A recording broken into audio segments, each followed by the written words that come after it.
Hello bachcho, let's read this question. Question says if alpha into beta is equal to -1, then the pair of straight lines x square minus 2 alpha xy minus y square equal to 0 and y square plus 2 beta xy minus x square equal to 0 are angle bisector of each other. तो पहले statement को हम लोग समझते हैं। पहला statement ये है कि इस वाली लाइन का एंगल बाइसेक्टर है, इस वाली का जो एंगल बाइसेक्टर है वो ये है, इस वाली का जो एंगल बाइसेक्टर है वो ये है। ठीक है, तो चलिए इसका एंगल बाइसेक्टर निकाल लेते हैं। एंगल बाइसेक्टर निकालने का फॉर्मूला होता है x square minus y square upon a minus b equal to x into y upon h, h है माइनस अल्फा। ठीक है, तो ये आ जाएगा अपने पास alpha x square minus alpha y square is equal to minus 2xy, मतलब alpha x square minus alpha y square plus 2xy equal to 0। अच्छा, हमको एक कंडीशन और दे रखी है कि alpha into beta is equal to -1।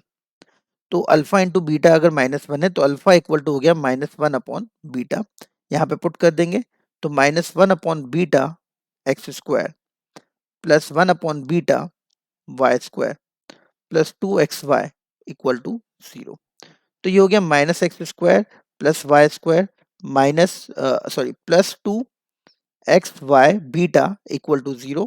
आप देखिए ये जो अपने पास आंसर आया है और ये जो क्वेश्चन में दे रखा था वो बिल्कुल सेम है, ये और ये बिल्कुल सेम है। तो पहला स्टेटमेंट तो बिल्कुल ट्रू हो गया कि हाँ ये बात बिल्कुल सही है, अगर अल्फा इंटू बीटा -1 हो गए तो इसका बाइसेक्टर ये होगा। अब दूसरा स्टेटमेंट दे रखा है pair of angle bisector lines of the pair of line this is this.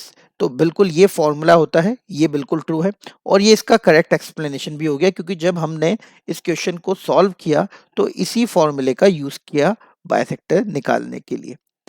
तो पहला स्टेटमेंट ट्रू है, दूसरा ट्रू है और करेक्ट एक्सप्लेनेशन भी है।